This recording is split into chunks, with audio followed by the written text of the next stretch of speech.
Blake Morrison avait toujours cru que son mariage avec Harper était solide. 11 ans de vie commune, une maison confortable à Salt Lake City, des carrières stables. Il était ingénieur logiciel pour une entreprise technologique en pleine croissance. Elle était graphiste indépendante. Leur routine était calme, presque prévisible. Blake n'avait jamais imaginé que cette prévisibilité pouvait être un leurre. Ce mardi de mars, Blake rentra chez lui vers 6 heures du soir. L'enveloppe Kraft était coincée dans l'embrasure de la porte. Il la prit distraitement, pensant qu'il s'agissait de courrier ordinaire. Mais lorsqu'il déchira le sceau et vit l'entête du tribunal de district de l'Utah, une étreinte glaciale lui serra l'estomac. Une assignation. Il lut la première ligne et se figea. Harper Elizabeth Morrison contre Blake Thomas Morrison. Une action en justice pour violence psychologique, contrôle financier et isolement social. Blake relut, plus lentement, s'assurant qu'il ne se trompait pas de nom. C'était bien lui. Sa femme l'attaquait en justice pour violence. Les mots semblaient écrits dans une langue étrangère. Violence psychologique. En 11 ans, il n'avait jamais haussé le ton avec Harper. Contrôle financier. Elle disposait d'une carte de crédit illimitée qu'il remboursait religieusement chaque mois sans jamais questionner ses dépenses. Isolement social. Ils avaient déménagé dans l'Utah parce que Harper avait insisté pour quitter Seattle, loin de sa famille à lui, prétextant un besoin de changer d'air et de meilleures opportunités pour les designers. Blake entra dans la maison chancelant. Harper n'était pas là. Elle avait laissé un mot sur le réfrigérateur. Parti faire des courses. Je reviens vite. La normalité du message heurtait violemment le document qu'il tenait en main. Il parcourut les pages suivantes, chaque accusation plus absurde que la précédente. Selon la plainte, Blake lui interdisait de travailler hors de la maison, surveillait ses appels, contrôlait la moindre de ses dépenses et l'empêchait de voir sa famille. Sa signature figurait en bas, authentifiée par un notaire 3 jours plus tôt. Blake s'assit à la table de la cuisine, essayant de comprendre. Harper travaillait à domicile par choix. Elle avait toujours dit préférer la flexibilité du statut d'indépendante. Ses appels, il ne lui avait jamais demandé le mot de passe de son téléphone ni avec qui elle parlait. Ses dépenses, il jetait à peine un œil au relevé de carte de crédit. Il lui faisait confiance. Et sa famille à elle. Ils étaient allés ensemble à Seattle pour Noël dernier et avaient passé une semaine entière chez ses parents à lui. Comment tout cela avait-il pu se transformer en une histoire de violence? Quand Harper rentra 1 heure plus tard, les bras chargés de sacs de course, Blake était toujours assis là, les documents étalés devant lui. Elle s'arrêta sur le seuil de la cuisine en le voyant. Pendant une fraction de seconde, Blake crut déceler quelque chose sur son visage. De la peur, de la culpabilité. La lueur s'évanouit trop vite pour être identifiée. « Tu l'as vu, » dit-elle. Ce n'était pas une question.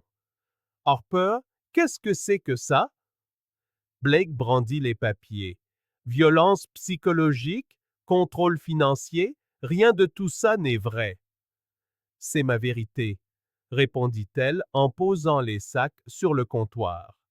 Sa voix était étrangement calme, comme si elle avait répété son texte.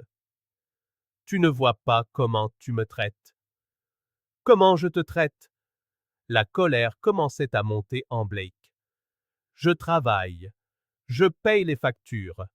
Je ne te refuse jamais rien. Tu es totalement libre de faire ce que tu veux. Libre? Harper eut un rire sans joie. Tu m'as emmené dans l'Utah, loin de tous ceux que je connais. Tu m'as isolé. Et chaque fois que je suggère quelque chose, tu as toujours un contre-avis. C'est du contrôle subtil, Blake. Tu ne le remarques pas parce que c'est inconscient. Blake resta sans voix. C'était insensé. Elle était en train de réécrire toute leur histoire. Harper, c'est toi qui as insisté pour déménager ici.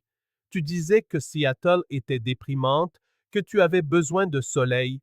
J'ai quitté mon travail et ma famille pour toi. Je ne vais pas débattre, dit Harper en emportant les sacs dans le cellier. Mon avocat te contactera. Tu ferais bien d'en engager un aussi. Cette nuit-là, Blake dormit dans la chambre d'amis.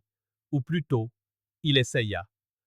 Allongé, les yeux fixés sur le plafond, il rejouait les derniers mois, cherchant les signes qu'il aurait pu manquer.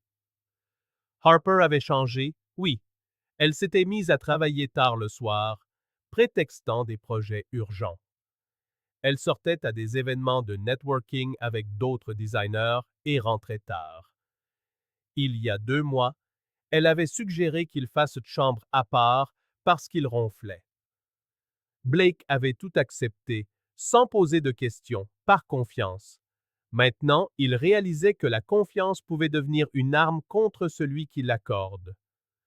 Le lendemain matin, Blake appela David Chen, un avocat que lui avait recommandé un collègue.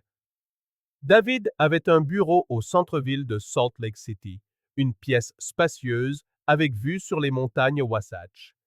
Il examina les documents tandis que Blake expliquait la situation, niant chaque accusation. C'est une stratégie de divorce agressive, dit David en posant les papiers. Elle veut la maison, une pension alimentaire à vie, et elle se construit une image de victime. Les lois sur le divorce dans l'Utah tiennent compte du comportement de chaque partie. Si elle peut prouver qu'il y a eu violence, elle obtient un avantage considérable dans le partage des biens. Mais il n'y a jamais eu aucune violence, dit Blake, exaspéré. Je sais, mais c'est sa parole contre la vôtre. Nous devons démanteler ce récit. Qui peut témoigner en votre faveur? Amis, famille, ses collègues. Blake réfléchit. Ils avaient peu d'amis proches dans l'Utah. Il n'était en ville que depuis 3 ans. Sa famille était à Seattle. Les clients d'Harper, il n'en avait jamais rencontré aucun en personne. Je ne sais pas si j'ai beaucoup de monde. David tapota ses doigts sur le bureau. Blake, je vais être direct. Une femme qui monte un dossier pareil a souvent un mobile qui dépasse le simple partage des biens. Il pourrait y avoir une liaison. Vous soupçonnez quelque chose? Blake voulut nier immédiatement, mais les mots restèrent coincés dans sa gorge. Les événements de networking, les nuits de travail, les chambres séparées. Je ne sais pas, admit-il finalement. Je ne veux pas y croire. Mais il y a eu des comportements étranges. Alors nous devons enquêter, dit David. Je connais un excellent détective privé, un ancien flic, très discret. S'il y a quelque chose, il le trouvera. Et s'il n'y a rien, au moins, nous aurons écarté cette piste. De As et Dionigi, Blake hésita. Engager un détective lui semblait intrusif, une marque de défiance extrême. Mais Harper l'accusait de crimes qu'il n'avait pas commis. Il devait se défendre. D'accord. Contactez-le. Le détective s'appelait Martin Reeves, un homme d'une 50aine d'années, aux cheveux grisonnants et à l'allure militaire. Ils se rencontrèrent dans un café tranquille. Martin demanda des photos récentes de Harper, sa plaque d'immatriculation et les lieux qu'elle fréquentait. Blake fournit tout, se sentant comme un traître, même s'il savait que c'était Harper qui avait trahi la confiance la première. Combien de temps cela prendra-t-il? demanda Blake. 15 jours suffisent généralement pour qu'un schéma se dessine, dit Martin. Je la suivrai discrètement et je documenterai ses activités. S'il y a quelque chose, vous le saurez. Les 15 jours suivants furent une torture silencieuse. Blake et Harper s'adressaient à peine la parole. Elle s'était complètement installée dans la chambre d'amis, expliquant que son avocat leur avait conseillé de garder leur distance. Blake allait au travail, rentrait chez lui, et coexistait dans la même maison qu'elle comme deux fantômes qui ne se touchaient jamais. Ils revivaient chaque instant de leur mariage, se demandant ce qui avait été réel et ce qui n'avait été qu'une mise en scène. Le 15e jour, Martin appela. « J'ai du matériel, je dois vous le remettre en personne. » Ils se retrouvèrent dans le même café. Martin fit glisser une épaisse enveloppe sur la table. Blake l'ouvrit, les mains tremblantes. À l'intérieur, des dizaines de photos. La première montrait Harper sortant d'une résidence de luxe dans un quartier huppé de la ville. La seconde la montrait enlaçant un homme grand, aux cheveux sombres, vêtu d'un costume cher. Ils s'embrassaient à l'entrée de l'immeuble. Une nausée monta dans la gorge de Blake. « Qui est-ce » parvint-il à demander. « Ethan Reeves » dit Martin.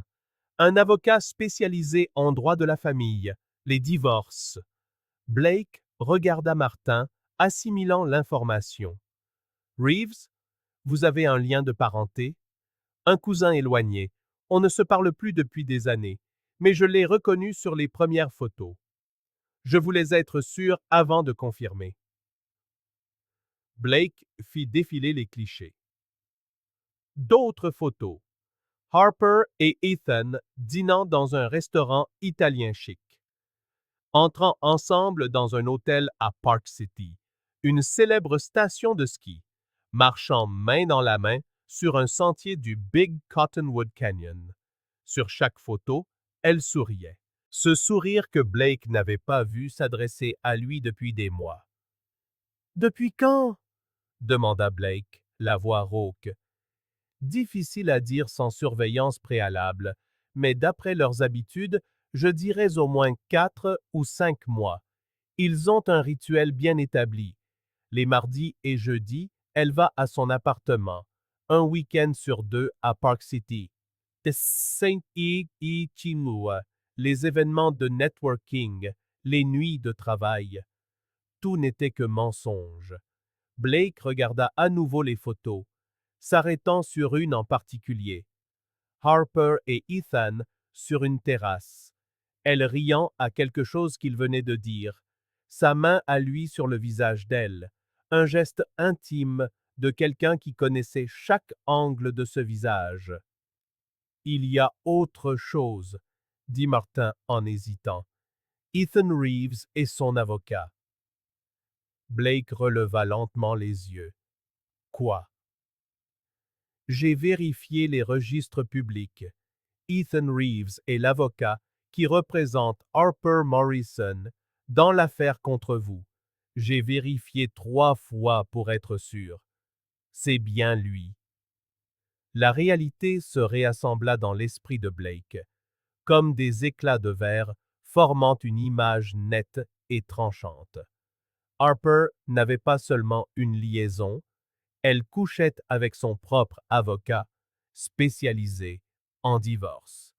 Les fausses accusations, le récit de la victime, tout cela faisait partie d'un plan commun. Ils montaient un dossier pour le détruire légalement, tout en couchant ensemble. « Est-ce que c'est seulement légal? » demanda Blake.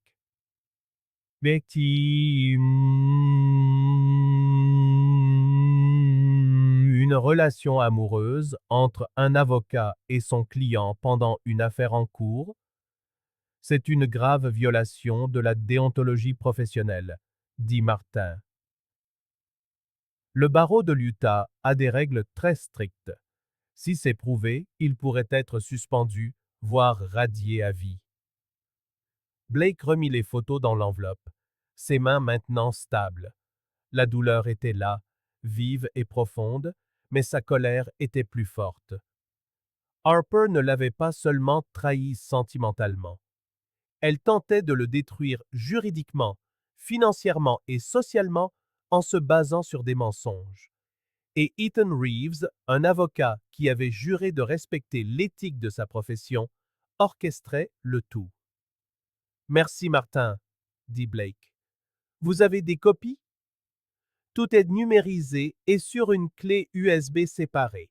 Elle est incluse. Blake apporta l'enveloppe directement à David Chen. L'avocat examina chaque photo méthodiquement, prenant des notes. Quand il eut terminé, il sourit pour la première fois depuis que Blake l'avait rencontré. Ça change tout, dit David. Non seulement ça démantèle son récit, mais ça expose sa mauvaise foi devant le tribunal. Et Ethan Reeves, il est en faute déontologique grave. Je vais contacter le barreau de l'Utah immédiatement. Je veux d'abord la confronter, dit Blake. Avant que tout cela ne devienne une procédure officielle, je veux qu'elle sache que je sais. David hésita. Blake, une confrontation directe pourrait être risquée. Elle pourrait mettre en scène un incident ou vous accuser d'agression. Je le ferai devant elle, devant lui et devant un témoin s'il le faut, dit Blake. Mais je ne laisserai pas cette affaire aller au procès sans qu'elle ait vu ces photos et compris que la mascarade est terminée. Le samedi suivant, Blake se leva tôt. Harper était dans la cuisine, buvant un café et travaillant sur son ordinateur portable, sans doute en train d'écrire à Ethan. Blake posa l'enveloppe sur la table devant elle. « Qu'est-ce que c'est? » demanda-t-elle sans lever les yeux. « Ouvre !» Quelque chose dans le ton de sa voix la fit relever la tête. Elle vit l'expression de Blake et hésita avant de prendre l'enveloppe. Elle l'ouvrit lentement, sortit les photos. Son visage se décomposa à mesure qu'elle les découvrait. « Blake, je peux t'expliquer. »« Ah oui ?» la coupa-t-il, la voix glaciale. « Tu vas m'expliquer comment tu m'attaques pour des violences qui n'ont jamais eu lieu tout en couchant avec ton propre avocat? Tu vas m'expliquer comment vous avez fabriqué ce faux récit pour me détruire pendant que vous dîniez dans des restaurants chics et passiez des week-ends romantiques à Park City? » Harper laissa tomber les photos comme si elles la brûlaient. « Tu m'as suivi? Tu as engagé un détective? Tu m'as accusé de crimes que je n'ai pas commis, » dit Blake, chaque mot pesé, tranchant. « Tu m'as dépeint comme un bourreau, un manipulateur, un geôlier. Tu as menti sous serment. Alors oui, Harper, j'ai enquêté et j'ai découvert la vérité. Ce n'est pas ce que tu crois. » Vraiment? Blake eut un rire sans joie. Alors toi et Ethan Reeves, ton avocat, vous êtes juste des amis qui s'embrassent et passent des nuits ensemble? Et par pure coïncidence, vous montez un faux dossier contre moi? Harper se tut, le regard fixé sur ses mains. Depuis combien de temps? Demanda Blake. Je ne sais pas. 6 mois, murmura-t-elle. 6 mois, répéta Blake. Donc, quand tu as suggéré qu'on fasse chambre à part, quand tu as commencé avec tes soirées de networking, quand tu veillais tard pour travailler, tout était un mensonge. Tu étais avec lui. Blake, notre mariage était mort depuis des années, dit Harper, tentant de retrouver une contenance. On ne faisait que coexister, on ne vivait plus. Alors, on demande le divorce honnêtement, répliqua Blake en se penchant en avant. On n'invente pas des accusations de violence. On ne me transforme pas en monstre pour obtenir un avantage financier. On ne détruit pas ma réputation avec des mensonges en couchant avec son avocat. Je j'avais besoin de protection. De protection contre quoi? Blake frappa la table de sa main, faisant sursauter Harper. Contre le fait que je paye tes factures, que je te laisse une liberté totale. Tu as une liaison avec ton avocat pendant que tu m'accuses de violences qui n'ont jamais existé. La victime ici, ce n'est pas toi. Tu es manipulateur. Harper se mit à pleurer, mais ses larmes semblaient vides. Qu'est-ce que tu vas faire? C'est déjà fait, dit Blake en se levant. J'ai tout envoyé à mon avocat. Les photos, le rapport du détective, la preuve que Ethan Reeves est ton représentant légal. Violation de la déontologie professionnelle. Il va faire l'objet d'une enquête du barreau de l'Utah.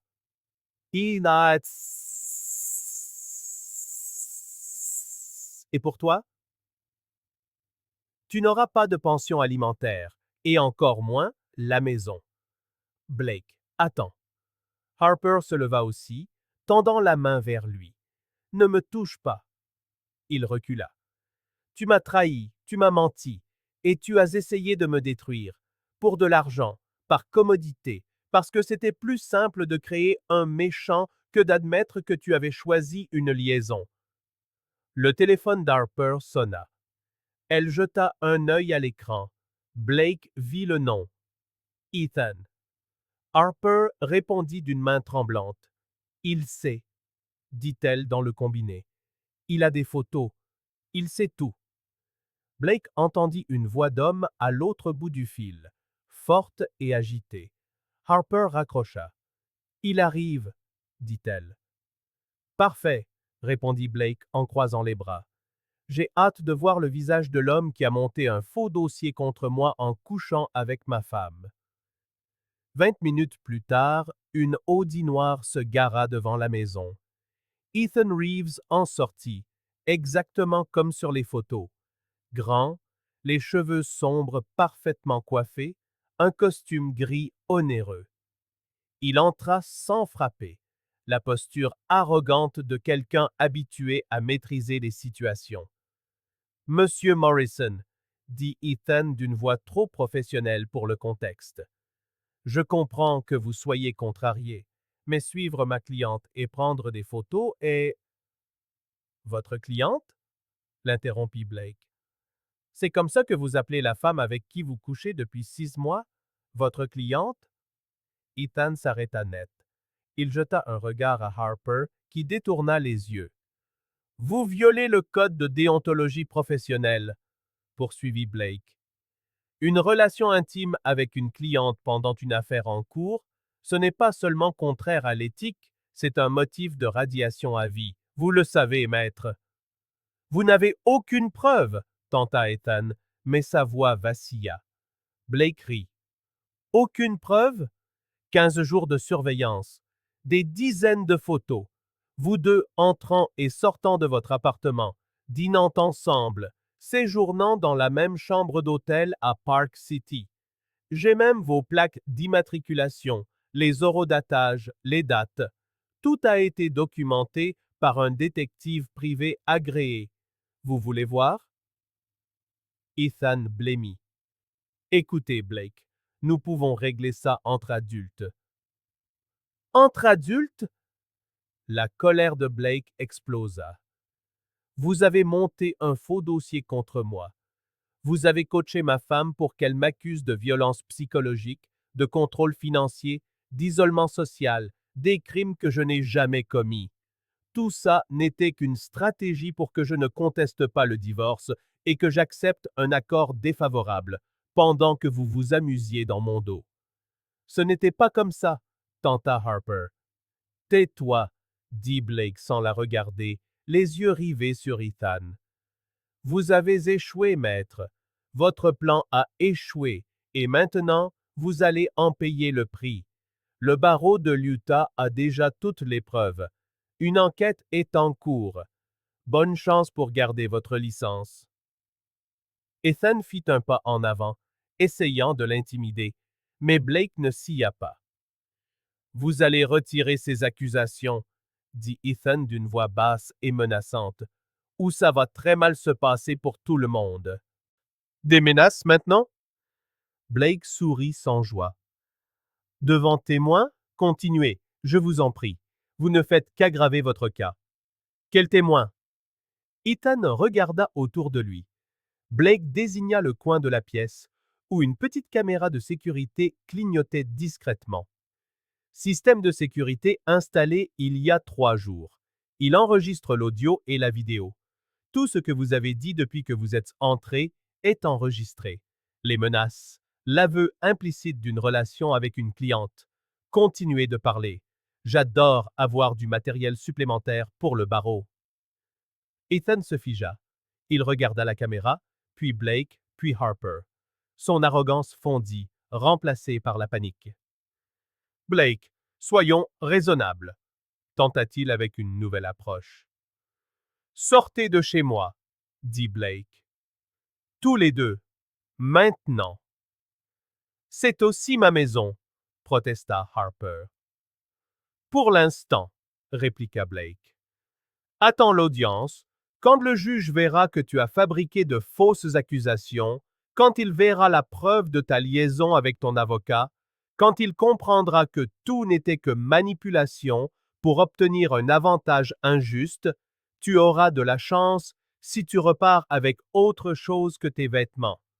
L'Utah est un État de partage équitable, Harper, mais la mauvaise foi au tribunal change tout. Ethan attrapa le bras d'Harper.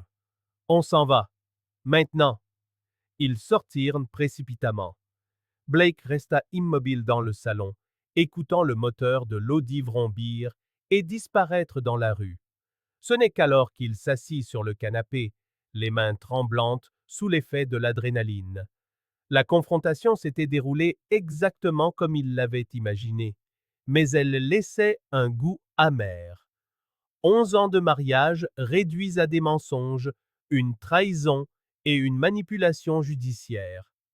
Dans les mois qui suivirent, l'affaire devint un spectacle judiciaire où la justice triompha. David Chen présenta toutes les preuves. Les photos documentant la liaison, le rapport du détective, les enregistrements de la caméra de sécurité montrant les menaces d'Ethan.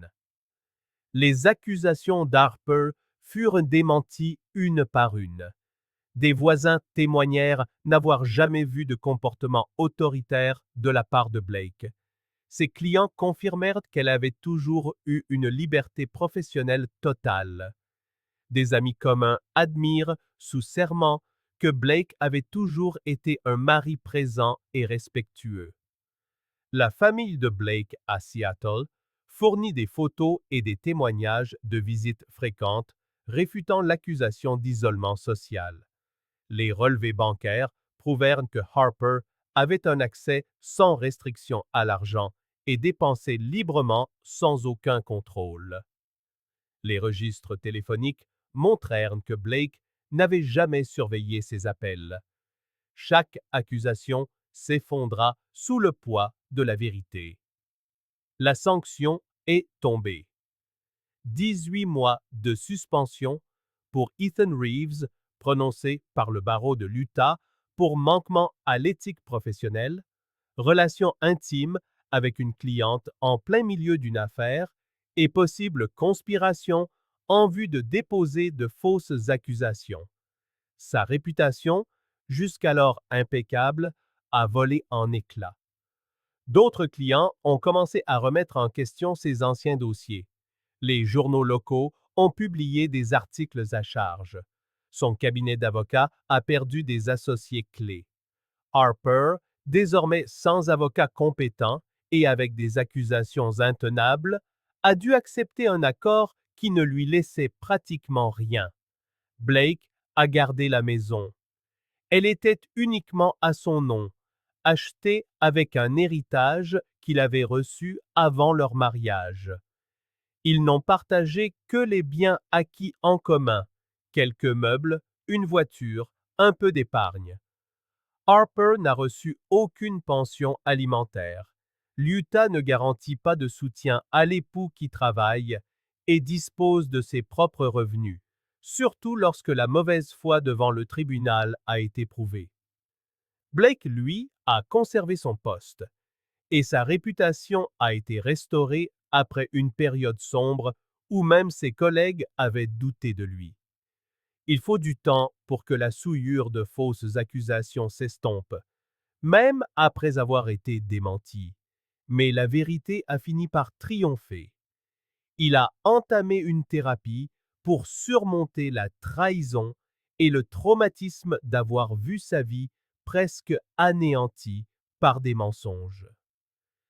9 mois après la finalisation du divorce, un samedi matin, Blake se trouvait dans un café du centre-ville de Salt Lake City.